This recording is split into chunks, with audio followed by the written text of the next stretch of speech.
Mental health used to be a taboo subject. It was never spoken about in the home, at work, or among friends. People were expected to bottle up their feelings and just get on with it. If you don't, you were seen as weak.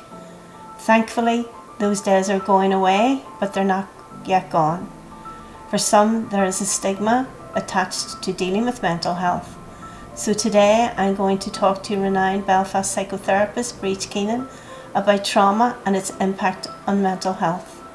We've all experienced trauma as individuals, within families, and as communities. But what exactly is trauma? Hi Breach, I just want to welcome you here today. Could you maybe tell me exactly what is trauma? Well, before we start to talk about the details of trauma, I have to say from my experience, including myself and my training, that when people start to talk about trauma, somebody starts to get disturbed or upset or nervous or whatever. Yeah. So it's my practice that if anybody is disturbed by anything I say, I encourage them to ask me to stop, and I stop. Yeah. Because you don't want to be in a situation of overwhelming people with information that is causing them to be upset. So we stop, we take a break. And I think the same goes for us today in this interview. Certainly if I feel that there's, memories coming up for me or whatever, I might just say, Loretta, I need a minute. Or even for myself. Yes, yeah. Or for you too, yeah. Can you explain to me, Breach, what is trauma? Okay. Well, it might come as a surprise to most people. But trauma is the most natural response in human beings to situations that are too much. We are genetically hardwired to overcome trauma. Otherwise, you see, as a human species, we'd never have survived, because we don't run like cheetahs, we don't climb like or fight like bears, we don't tear like wolves, we don't climb like monkeys. So we have to have another way of being able to manage things that are overwhelming or life-threatening, and all human beings have that capacity. So there's a need to make a distinction between what is trauma, as in this is what happens when people are overwhelmed, rather than post-traumatic stress impacts, which is a different thing that I'll talk about in a minute. So trauma is the natural response to situations that are overwhelming. It's a normal part of life. It's a life event, but it doesn't have to be a life sentence. People don't have to live with it for their entire lives. Modern research shows us that that's not the case. Anybody who's watching this video, anybody who's using this video, anybody that you know, all of your friends and relatives, they have survived traumatic events. Not all of them will suffer post-traumatic stress injury, but they have all survived. Human beings have an innate capacity to survive overwhelming events, and we develop our survival strategies. People come to psychotherapy or they go to see their GPs when the strategies that they've developed aren't working anymore, or aren't working as well as they used to. And they can develop medical conditions or emotional and psychological concerns. So we've all survived. We all have the capacity to survive. And sometimes we need a bit of extra help to survive. And Breach, how would you recognise trauma in people? Well, that's quite a complex question. So let's start with when a traumatic event happens, it happens and your whole system is altered in like milliseconds. Now that's not the same as what happens afterwards. This is the difference between the traumatic event and the post-traumatic impacts. How this event then plays out in your life. For some people, and nobody really knows why this happens. There's a lot of research on it, and people don't really know why it happens or how it happens. Two people can be in the same event, and one person can be traumatized and the other person not. So we're trying to figure out how that happens. So maybe if I give you a wee bit of history about trauma to start with. Trauma and the diagnosis of post-traumatic stress disorder did not exist before the Vietnam War. Okay.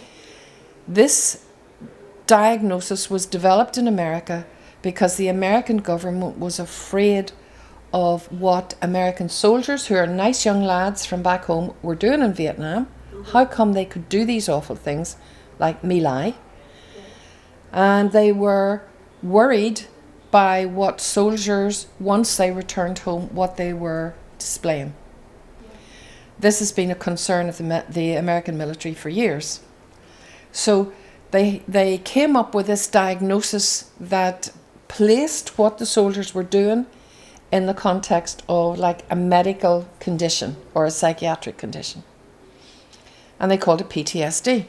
And it gives them something to be able to describe what the returned soldiers were doing. And then, once the definition started, which a lot of people probably know something about, you know, like sleeplessness, like always being on the alert, like not being able to settle your mind, like developing compulsions and addictions, and all of these different things. People know about these in one way or another. The women's movement in America decided that if that happens to a soldier in combat, it happens to women in domestic violence.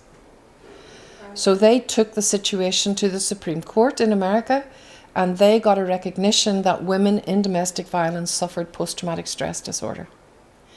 And so the definition of it began to be widened. Now, prior to that,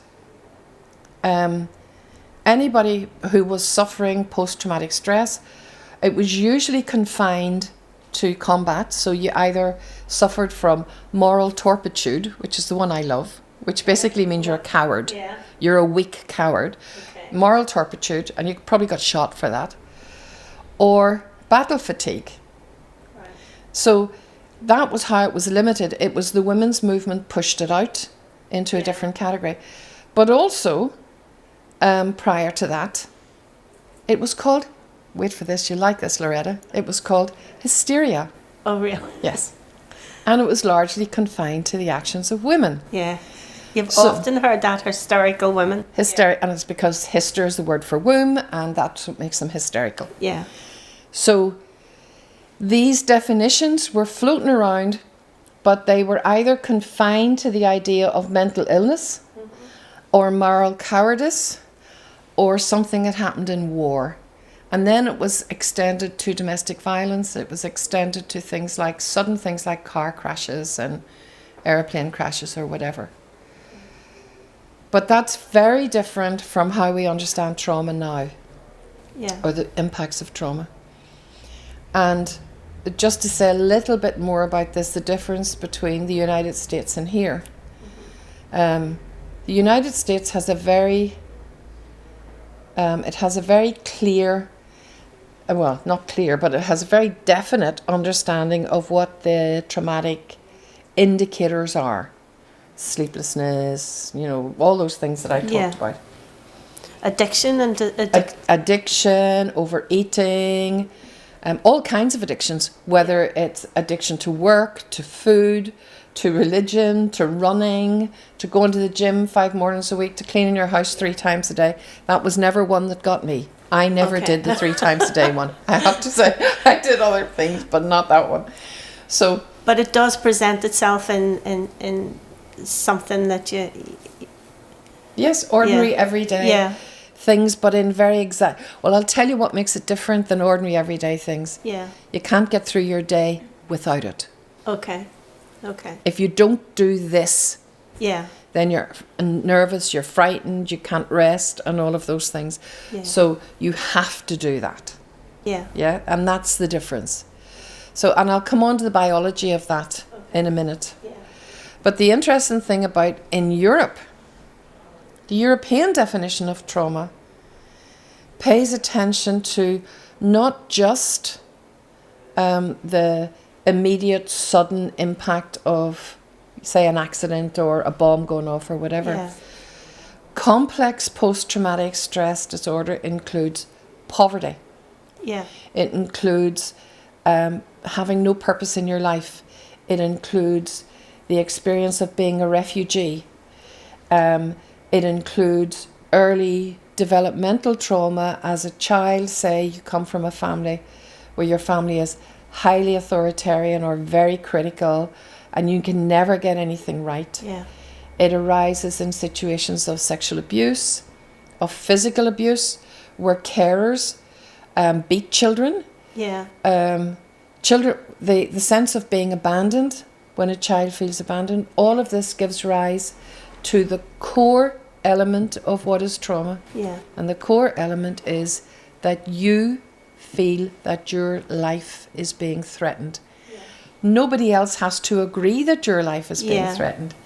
You have to agree. Yeah. Is there a time scale with this breach? Do you feel it right away, or can it not present itself until years later? Well, it can present years later. Yeah. And it can happen to anybody. Yeah. And you could spend the whole of your life and not be triggered by it, but it's still there. So the impact of trauma doesn't become a problem until it becomes a problem. Yeah. Yeah? Yeah. I'll tell you a story. I was coming out of my house one morning in 2008. Now, I had done my trauma training. I was already a practicing psychotherapist. So I'm supposed to know about these things. Yeah. I was coming out of the house, beautiful day, a bit like this. Out of the corner of my eye, I saw a line of people at the bottom of the street. Mm-hmm. And within a split second, I'll tell you something. One thing that happened just before that, I remember coming out and looking up and down and thinking what a gorgeous day it was, and hadn't the world changed so much. Yeah. Then I saw this line of people and bang. I was right back in a situation where I was caught with my mother in a crossfire at the top of the street. Yeah. And we couldn't hide anywhere. Yeah. And eventually this woman took my mother into her flat. My mother knew her. And my mother said to me, "Go and get those children off the street." Now, I would never say no to my mother. So that shows you. Me either, very. Off I went and got the children in. Uh-huh. And I remember the wee woman said to my mother, "Oh, Monica, you need a wee drink. Here, take a wee drink." "Oh, no, missus, I don't drink," she says. And she says, "Oh, take one in the name of the Father, Son and Holy Ghost." And I'm going. No. But I was ignored. And she doesn't drink either. And I remember coming down the street afterwards, shaken with rage, absolutely shaken with rage. And this British soldier said something to me, I don't know what it was, and I just turned around with this mouthful. And my mother said, dignity at all times. So we walked down the street like this. Now, in 2008, I was right back in the middle of that gun battle at the top of the street. Yeah. And the only thing that pulled me out of it was out of the corner of my eye, I saw the blue wheelie bin. And there was no blue wheelie bins in 1998. Or 1978. No blue wheelie bins. Yeah. So my mind was brought back to the present. Yeah. And when I looked down the street, there were children walking in line round to the library for story time. Yeah. And I had mistaken that as a British Army duck squad. Yeah. There's going to be a gun battle here. I can't do anything about it. I'm caught in it. I'm terrified. I'm furious, whatever. And I'm supposed to be a trained psychotherapist. Now, if it happens to me, yes, it's going to happen to other people. And it's not something that you can predict, but it's something you can do something about. So do you think, by the signs of that, there's triggers in people's lives and it brings them back to different situations? Yes. And the triggers, what's so terrifying about triggers for people is that they don't know they're happening. Yeah. I didn't know that was happening. And it was all over in a matter of seconds. It was all over in a matter of seconds. And I know for other people Their panic attacks last longer. Yeah. Their disturbances last longer. I was able to come back because I was trained on how to bring myself back. Yeah. So what happens is that when you get affected by a terrible event, Yes. your memory gets affected. Okay. And one of the things about memory is that what we now know about memory is that your body holds much more memory than your cortex does, than your brain does. Yeah, your body holds much more. Smells and tastes, is that? Even vibrations in the air, Right, all okay. sorts of things. And the nervous system, your nervous system, Yeah. registers everything that's happening, but then your brain your cortex, your neocortex, only takes a wee bit of that out. It doesn't take all of it out. Yeah. Tell you another story, just when we're talking about this, to illustrate it.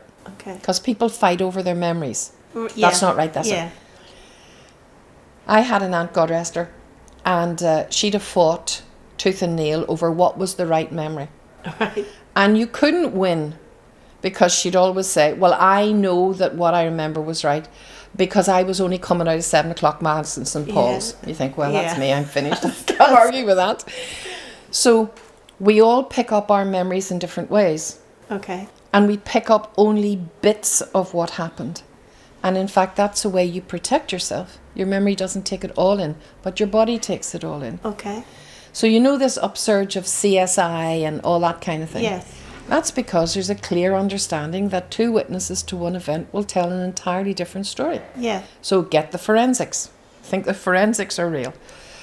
So when you have a terrible experience, Yeah. some people remember it and they think that they can remember it so vividly. Yeah. They can remember what earrings you were wearing, what colour your shoes were, whatever. Actually, it's not true, but you think you remember Yeah. that. Some people don't remember anything about it at all. They get a traumatic amnesia and they remember nothing Yeah. except the disturbance. They remember their body remembers the disturbance, but their minds can't put any pictures to it. Very distressing situation. Yeah. And some people remember bits and pieces, but they can't put it together. Yeah. Yeah?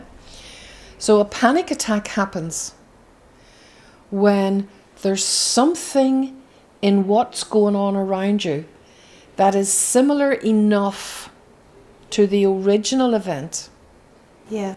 that it triggers the original event. Okay. Now, the frightening thing about it is that people don't know what the trigger is. It can be a smell, it can be the way someone blinks, it can be a turn of the head, it can be a blouse that somebody has on, it can be the sound of a bird in a tree or a car, it could be a van going past, Yeah. it can be a word somebody says. We don't know. All they know is they go into this shock state. Yeah. So when you work with someone who experiences panic attacks, basically what you're doing is you're unraveling Yeah. what it was at that moment Yeah. that The set trigger, the situation off. So you support people to, if they can't actually even name the trigger, but you can support them to deal with the trigger. Yeah. And the more you deal with it, it's like exercising a muscle. The more you deal with it, the less likely it is to happen. Yeah. So it helps if you can find out what the trigger is, but as you say, Yes. some people may never find out what it is. May never know. Because remember also, sometimes trauma happens before children have the capacity to process, and children don't really start to have independent memory as such until they're 3 or 4 years of age, when they're really using language. Yeah. Prior to that, you might have a traumatic experience that is wordless. You can't even... If I work with somebody who has early childhood trauma, Yeah. you cannot work with words because there are no words Yeah. for what Yeah. they experienced. That's what I was going to ask you. Does it affect men and women differently? Does it affect children, as you were explaining there, and does it affect young people and young adults? Yeah. Does that affect them all differently? Well, the first thing that I would say to you is that the physiological impact of trauma, what happens in your body, Yeah. is the same for everybody, no matter where you are in the world. Doesn't matter where you are. This is just what the human physiology does when they're faced with an overwhelming situation that's too big, too fast, too much, too strong. Everybody will have the same physiological impact, and I can talk about that later on. Yeah. So we can say everybody will have an impact. This impact will be there. So everybody will have to find a way to survive it. And you always do something. If you survive it, you don't actually die. And people do die of fright. Yeah. So if you don't actually die, then you do something that's more than you would usually have to do, because you're already pushed beyond your normal capacity to cope. So you have to do something different. Yeah. So we all do that because we survive. Now, the important thing that follows that is, how do you behave afterwards? Yeah. What is out of the norm for you, or what are you doing? How does your behaviour get affected by this? So, let's take, for example, agoraphobia. Agoraphobia used to be really considered only a women's condition. Men didn't get agoraphobia, Really? but we know that's not true now, but it used to be considered. And one of the reasons for that is that when a woman stays in the house, socially, she's expected to be at home. She's expected to be primarily at home. So there's no difference there, folks. Yeah. You know? If a man stays at home, if he takes to staying at home and never coming out, people are saying, what's wrong with him? Yeah. So if a man, as a result of trauma, say, has mad anger outbursts and picks fights with people, they'll kind of say, well, he really shouldn't be fighting with people. You know, he'd want to get his temper under control. But if a woman has anger outbursts and starts fighting with people in the pub, that's a different kettle of fish. Yeah. There's all sorts of other judgments come in. So, for example, excuse me, with teenagers, by and large, when teenagers are disturbed in this way, boys will act out. You know, break windows, light fires, blah, blah, blah, blah. Yeah. Girls tend to act in self-harm in some way. Now, that's changing. That's not as distinct as it used to be. It is changing. But the thing that goes along with all of these is social judgment. Right, okay. The social judgment of, they want to pull themselves together, she'd want to pull herself together, look at the state of her children. Yeah. You need to move on now, this has been going on long enough, etc., etc., etc. Yeah. Well, so there's different social expectations around, you know, how people behave. With children, I'll come back to teenagers in a sec.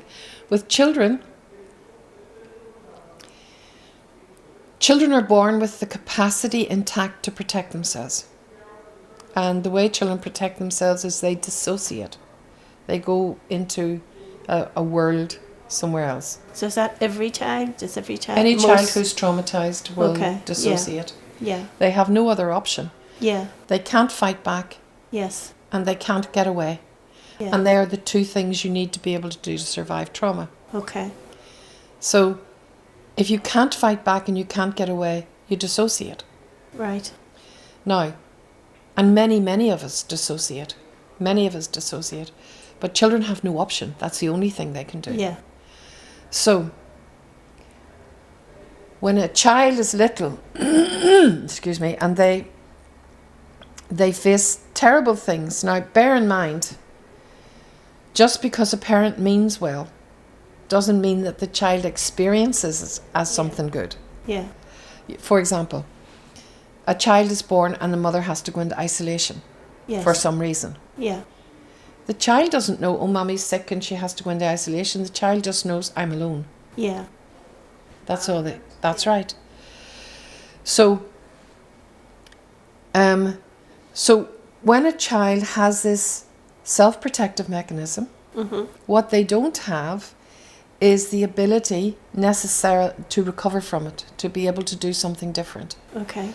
So, the little child, you have to learn how to be safe. Yeah. From the adults around you.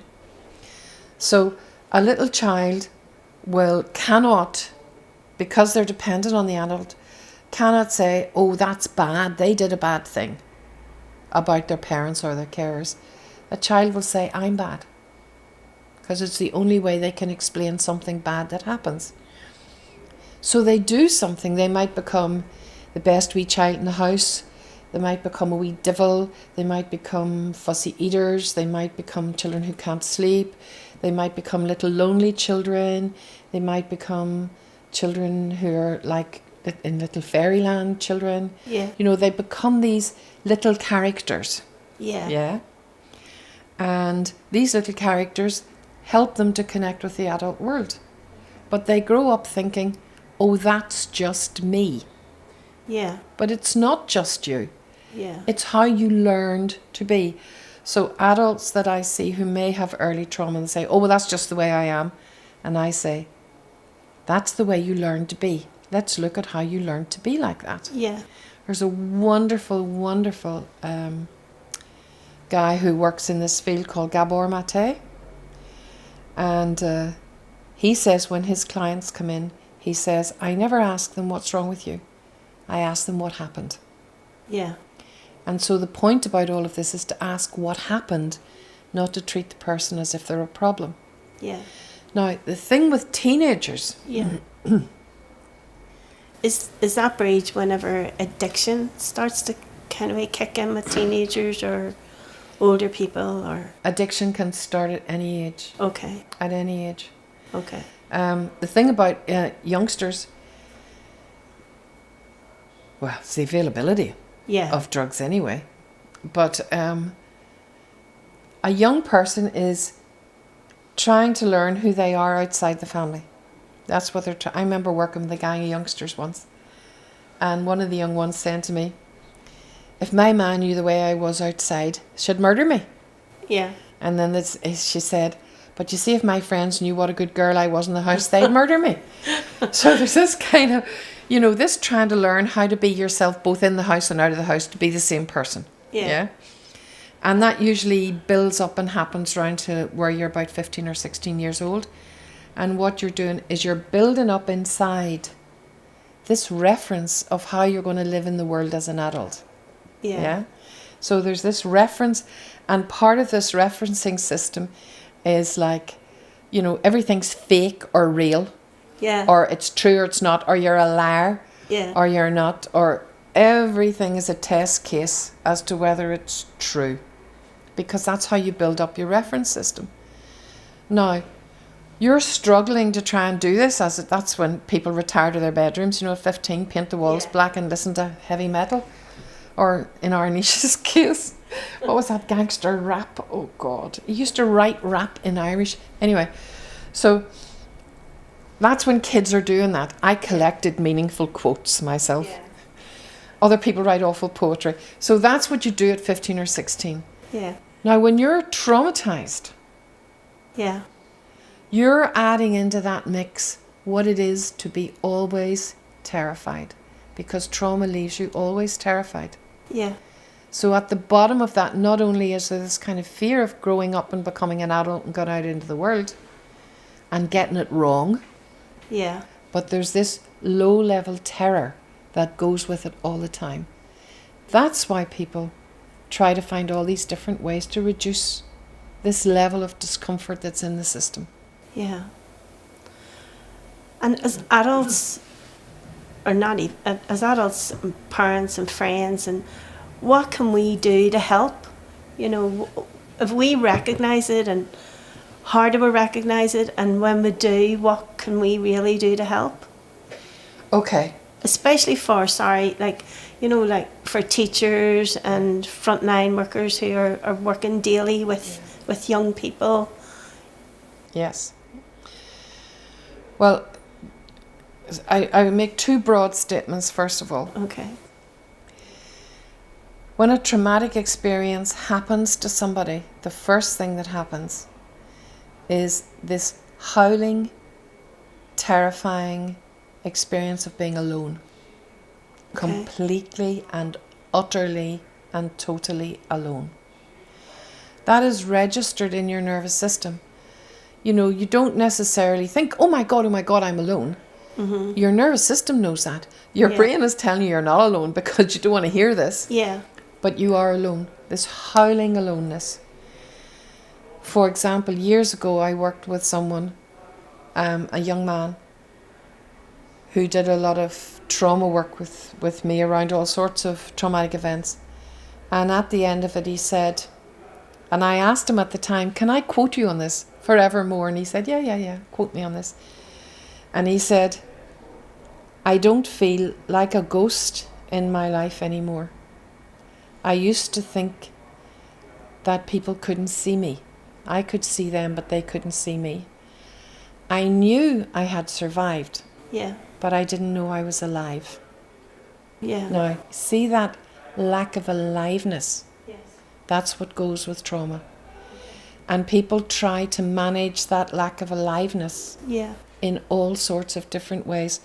So the first thing I would say to anybody, to bear in mind that people can't manage this sense of aliveness, so they might be hyper alive, or they might be like, dead flat, and they might go between the two. So that's the first thing. The second thing that I would say is many emotional, psychological and medical conditions arise directly out of the traumatic experience. When trauma happens, there are two major chemicals in your body that come into play. Adrenaline, and we all need adrenaline. Like, I couldn't do that if I didn't have adrenaline. So there's adrenaline and cortisol. Adrenaline allows you get huge amounts of adrenaline in your body at the time of trauma. You get flooded with it because it allows you to fight back or get away.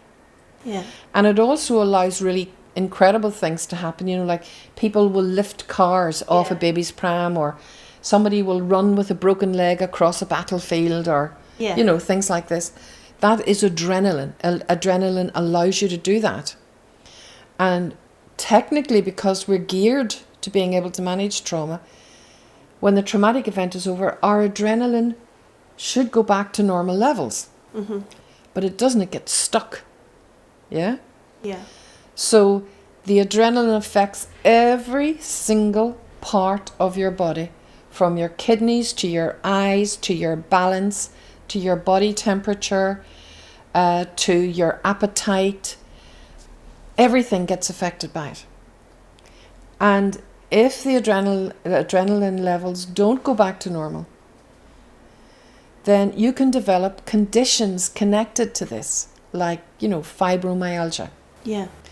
Or fixed stares in your eyes, or not being able to hear properly, or losing your balance, or losing your concentration, or getting into addictive or compulsive behaviours, because too much adrenaline in your system is extremely distressing. It's extremely distressing. So people try to get rid of it in all kinds of ways, like cleaning your house 3 times a day, which I don't do. But people will do that. The cortisol is there to help you manage fear. So when the cortisol keeps pumping into your system after the event is over, again, you're getting too much of a biochemical that you don't need, that's appropriate to the time. So one of the things that happens is that people live with this sense of this low-level fear everywhere in the world. Everything is frightening. It's like this low hum of fear is in the background all the time. That doesn't mean there isn't fear out there. But not the same kind of fear that requires these massive amounts of biochemistry. But people live with this hum of fear, and this can go on for years. Now, what can you do about that? In relation to the isolation, the one thing that human beings need that's different from animals, the one thing that human beings need after trauma, is they need to have what happened to them acknowledged. Not judged, but acknowledged. It did happen to you. and not to go into judgment. Oh, she's a drama queen, that one, or sure, she wasn't even there. Why does she know about this or whatever? Yeah. We don't know what triggers people's trauma responses. So one of the things that people need is they need connection, not judgment. They need you to be with them. They need you to know that you experienced what they experienced. You don't need to know the details. So people don't need to tell this awful story over and over and over again. In fact, many clients will say, I've told it 100 times and it's still there. So they need to know that you are there, that you're available, that you're not judging them, that you'll do things with them, that they can reach out and you'll be there, that they're not alone. Because gradually, really what you're doing is saying, it's okay to come back. Yeah. It is okay to come back. Yeah? So connection. We really, really need connection. We need to recognize that when somebody has these inexplicable medical conditions that come and don't seem to go away, and they're taking this and they're taking that and they're taking the other thing and nothing seems to help, then to avoid things like thinking, you see her, she's a hypochondriac. Yeah. See him, he's a hypochondriac. If someone is experiencing low-level medical disturbance, then it's because there's something wrong. Yeah. There's something happening. It's like a signal to the world that says, please pay attention to me. This is what's happening. And if people are saying, pay attention to me, it's because their experience is that they didn't get attention. They wouldn't be asking for it if they didn't get it. If they got it, they wouldn't ask. Yeah. They wouldn't need to ask if they felt they had it. Yeah. So we want to make sure that people's distress gets acknowledged. Yeah. Being in groups together certainly helps. Certainly helps. I know some therapists, for example, who don't work with individuals. They'll only work with groups on the grounds that, and this is true for us particularly here. Yeah. Where somebody is traumatized in the community suffers the vibration of the trauma. Yeah. And we've had it for 800. Well, that's true. But in recent times. Yes. Yeah. Yes. And likewise, this prevalence everywhere of depression and anxiety. Yeah. Depression and anxiety are a result of this unfinished business of the traumatic event, where people are turning in on themselves in their fear and their helplessness and their rage. Yeah. Their fury and their helplessness, and and then it gets treated by drugs. That's what I was going to ask. Is that when addiction comes in? Well, GPs know that people get addicted to medication. Yeah. And so they're very careful about how they want people to have medication. Yeah. And I know, for example, that, certainly before COVID, there were medical people who were getting people 8 sessions in a gym or 10 or membership of a gym or something, rather than give them medication. Yeah. I know that you say, go for a walk, get into a group of people and go for a walk and get the serotonin that you need, the antidepressive serotonin. You get it from the sun. So go out and walk. Yeah. So that gets monitored mostly. Yeah. And sometimes people need something that will get them started on that, and that's why doctors will perhaps give a bit to start with and then, But often people get addicted not to the medication, but to the fact that they need medication. Right. And it's kind of another way of saying, look at me, there's something really wrong here. Now, I've had clients, in the 30 years that I've been working, I've had clients who have come off multiple medications in the process of therapy. Yeah. Not everybody does, but I certainly know many people who do. Yeah. Because once you can manage to regulate your nervous system and build up this capacity that's been kind of let go soft, to build up that capacity that human beings have, then there is less need for external medication or whatever. But the main thing is that we need each other. Yeah. And the last thing I would say about that is, years ago, people didn't really know and didn't understand child development. Yeah. But most people, teachers, nurses, youth workers, whatever, know something about child development. Yeah.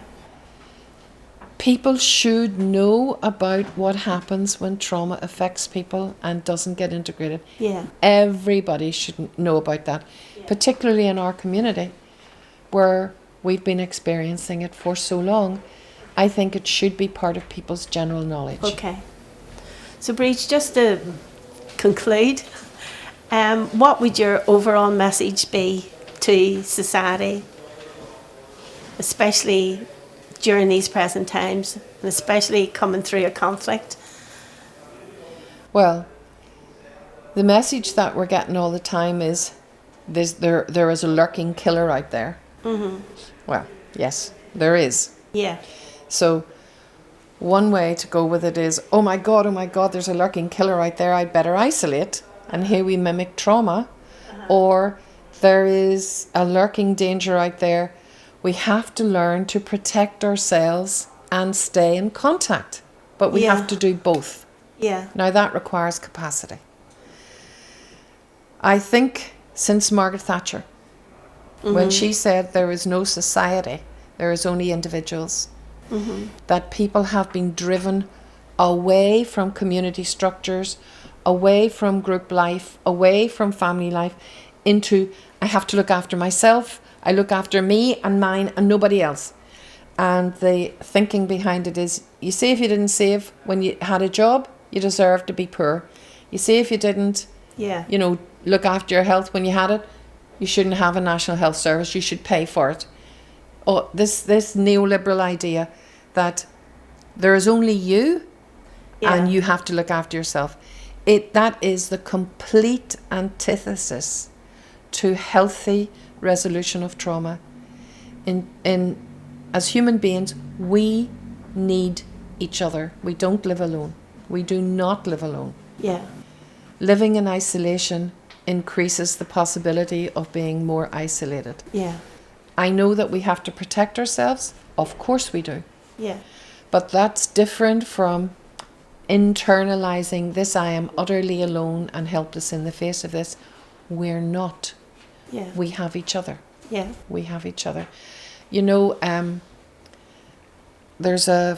just going to quickly make sure that I get this properly. Yes. In Irish we say, ar scaich a chéile a waris na nini. People live together under the same umbrella. Yeah. We're here together. In this, we are here together. We might be in individual houses in the same street, but we're in it together, and we've seen loads of examples of that. And, ní neart a chur le chéile. Unity is strength. Staying together gives us the strength that we need.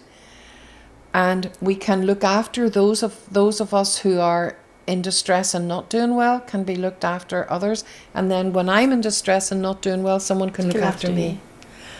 And that's what we need. Well, Breach, following that beautiful quote, can I just, on behalf of the Still Imprisoned Project, thank you so much. And on a personal note, can I thank you so much? Gurmia Magwood. Oh, and I have right. Falchiro. My last question to Breach was how as a society we can effectively tackle trauma and its effects on mental health. I'd like to explore that question further now with my next guest, Sinn Féin MLA Orlia Flynn. Orlia is our party's spokesperson on mental health and Stormont and is a strong vocal advocate on the issue within our own community. Orlia, we're here to talk about mental health and the role that you play in mental health. Can you tell me what is your role and what is being done at the minute as regards mental health? Okay, well, I suppose I would just like to start off by saying that when the party nominated me to take on the role of the spokesperson for mental health and suicide prevention, Yeah. and also drug and alcohol addiction, it was a bit daunting at the start because I was always aware of the massive issues and how complex these issues are for people and for families and for communities. Yeah. And, you know, I would always be fearful of maybe letting anyone down and taking on the role that I'm taking on, because this is people's lives that Yeah, you're talking about. yeah. This is people's families, Yeah. and people's own lived experience. Yeah. But I do have to say that in the past 3 years of being an MLA and taking on the role, it has been genuinely a really, really humbling experience for me. Yeah. I chair the all-party group up at Stormont on suicide prevention, and I have to say over the past 3 years I have met the most amazing people from right across the community, grassroots community groups, including those groups within West Belfast who are doing just amazing work with people day in, day out. Brilliant people who are working within the statutory sector, Yeah. and trying their very hardest also to tackle some of these difficult issues.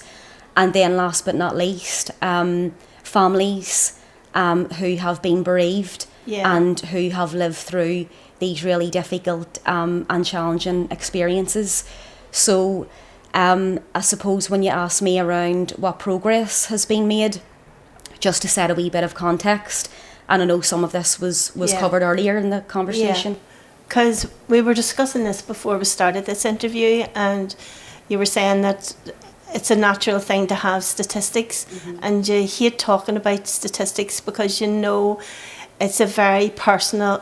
Behind every statistic, there's a person there and there's a family there, and even though you're an MLA, you're still a part of and very much active in the community. So a lot of it's very personal to you. So I just wanted to say that before you. No, absolutely, and that's always the first thing that's in my mind Yeah. whenever I am speaking publicly Yeah. on these issues, because the first people that I think of is some of the families that I have Met, dealt with yeah. directly, and that's what it's all about. That's the people that you want to help, Yeah. plus preventing any other family from feeling that pain Yeah. and grief and hurt.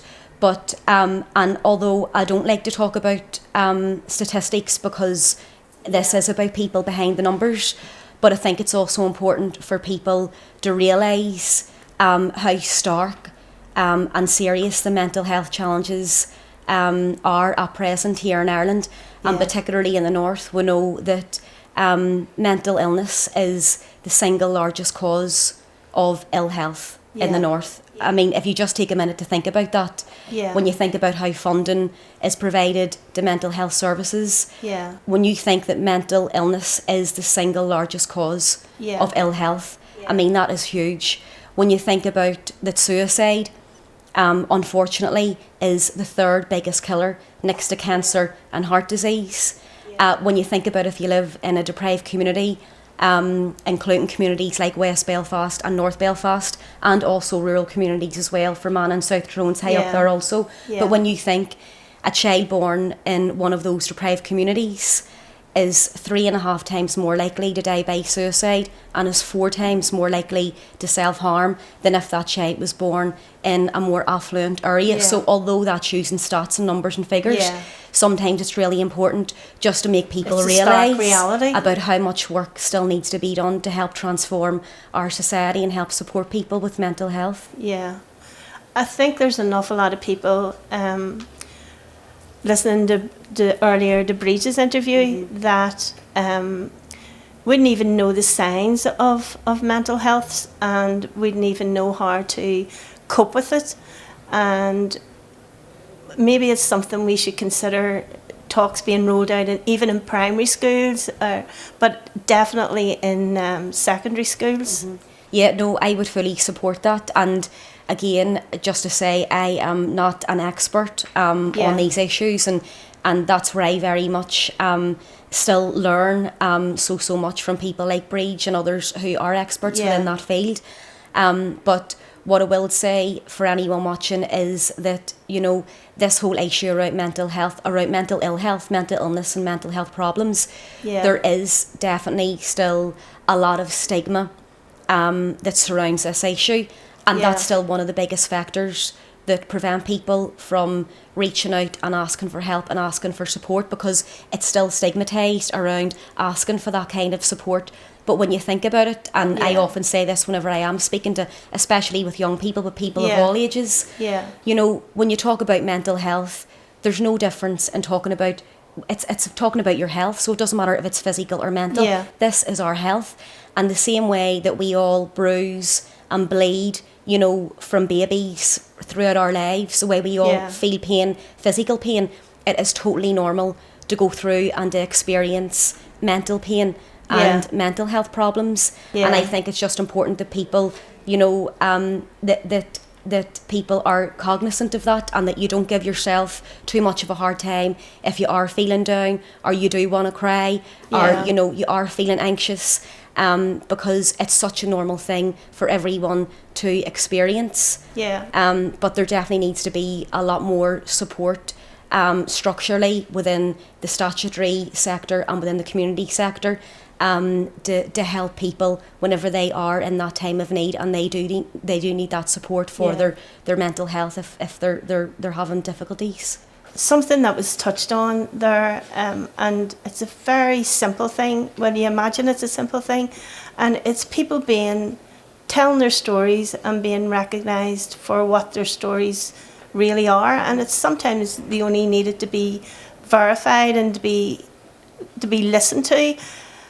In this particular part of the world where we live in, there seems to be a hierarchy in if you want to say, people whose stories are being listened to and people whose stories aren't being listened to, and that probably doesn't help either. No, that would absolutely have a massive impact on people, and because I think it's a big step that anyone has to make whenever they do speak out publicly or whenever they do speak to someone to try and get that help and support for a really complex issue. So people do need to be supported, and particularly in the context of the North and within Ireland, you know, victims of the conflict who are dealing with trauma and you know, mental health problems, they need to be supported throughout that process. And I know that there was the regional trauma network as designed was meant to act as that additional support to help victims you know, with their mental health. But I know that there has been issues with that. I know that a lot of the victims campaign groups are still working really hard to ensure that victims do have that additional service, because it's so important that their needs are met with the appropriate services. So do you think a lot more then needs to be done? Yes, well, in a nutshell, absolutely. I mean, it wouldn't be fair to state that we haven't seen any progress, I think, over the past couple of years. I mean, this time last year, actually on World Mental Health Day, 1 year ago, the Protect Life 2 suicide prevention strategy was published. And I mean, it's not the be all and end all. There's still a lot more. The strategy still needs funded. But there's some really, really good things within that strategy that can help people. There's crisis services. At the minute, there's a pilot running in Derry. We had one running in Belfast. But again, we need to expand that out and make sure that it's going into the areas where the need is there. There's the multi-agency triage team, which is for the first time. It's made up of police, of ambulance, and of a psychiatric nurse, where rather than someone in mental health crisis going to a hospital, that team will go out to the home and de-escalate, you know, the person that needs the help. There's so much contained within that strategy, but the important thing is it still needs to be fully funded. The Minister also recently launched the Mental Health Action Plan, and what the hope is that soon we will have a 10-year mental health strategy, a fully costed mental health strategy. And there's some big things contained within that. around the Children's Commissioner done a report around Still Waiting about some of the difficulties that children are having transitioning from children and adolescents mental health services into adult mental health services. The kids are still waiting too long to get that mental health support. So that's contained within the action plan, which is great. Another big thing as well is around the perinatal mental health services. I mean, again, when we talk about statistics, but this is talking about real people. Suicide is the leading cause in deaths. It's the leading cause in deaths for new mothers within the first year, which is shocking. And again, it's something that's impacted. And it has hurt communities like the one that we're in. So again, the perinatal mental health and the action plan, they're talking about having specialist community services across all 5 trusts, because at the minute you only have that in Belfast Trust, and that's not right. That's a postcode lottery. It's not fair. And more importantly, when we talk about island-wide campaigns that we need to be running with and we need to be bringing momentum behind, it's the mother and baby unit. At the minute, we have no mother and baby unit on the island of Ireland. So if a mother is mentally ill after she gives birth, which is really, really dangerous, at the minute that mother has to be separated from her baby to get mental health treatment. There is no mother and baby unit on the island of Ireland. So again, it's things like that we need to prioritise and that we really need to work towards to try and support people who need the help. And another issue is poverty and housing, and children that are coming from a start in life like that. I'm sure the statistics, and I know we don't like talking about them, but I'm sure the statistics show that they haven't as a good a start as people that are being brought up in a different environment. Yeah, and I think that recently there was actually a report done in West Belfast, and it was specifically around the issue of drugs and addictions. And there was a panel report done up in West Belfast around that issue, and you'll see how so many of these things overlap when you're talking about poverty, when you're talking about homelessness, you know, when you're talking about transgenerational trauma, when you're talking about poor mental health, suicides and drug and alcohol addiction. All these things, there's so much overlap, and unfortunately there is still a lot of gaps in service provision to help people that need that help. And just as recently as last week, I had wrote off to the Department of Health on the issue of dual diagnosis, because we're trying to push this issue. I brought a motion to the Assembly and got cross-party support for the amendment to say that we need these services. And then I asked Robin Swan the question last week to provide us of a list right across the north, to provide us of a list of what dual diagnosis services there are across any of the trusts. And a dual diagnosis service is obviously someone that is battling with a mental health problem and with an addiction. And the responses came back to say 0. So it's shocking that's horrific. In this day and age, there still is no dual diagnosis services that are provided by the health service. But again, then it's when you find opportunities like this, when you identify the gaps, then it helps us as elected representatives to work with our communities and to lobby with the government and with the minister to try and ensure that we can get these services into the future. Orlia, as an MLA and a member of the Health Committee, how can you hold the statutory agencies to account and hold the government to account? Okay, well, I suppose it's just a case of I do feel that it's my responsibility to keep highlighting and working on these issues every day of my working life. And I have been, and I will continue to keep highlighting and pressing the need for more investment, for more strategies, for more services that are going to meet the specific needs of people. That I'll keep stressing those needs with the Health Minister, within the Health Committee, within the Chamber. We do have a private members bill coming up that I've submitted to provide statutory suicide prevention training for all frontline workers within government departments and public bodies. But I suppose the most important thing is just to continue working alongside all of the amazing community groups within this constituency and wider afield. Groups like yourselves, the Still Imprisoned Project, with professionals like Breach, who we've heard from earlier on, and from all our grassroots communities who are doing so much wonderful work to keep working alongside all those people, and as well as keep working alongside every other party up at Stormont to get things done, and just to be mindful that there's still so many people out there that we're not reaching. 70% of people that die by suicide aren't known to services, so there's still a gap there, and we need to fill that gap, and we need to find a solution to help really tackle this issue of poor mental health. Okay, Orlia, thank you very much for coming today, and keep up the good work. Thank you. I hope the discussions I've had today with Breach and Orlia have helped in some way to explain trauma, its effects on our mental health, and how we as individuals and as a society can help. If any of the issues we've covered today affect you, your family or friends, please speak out. You are not alone. Speak to someone you trust.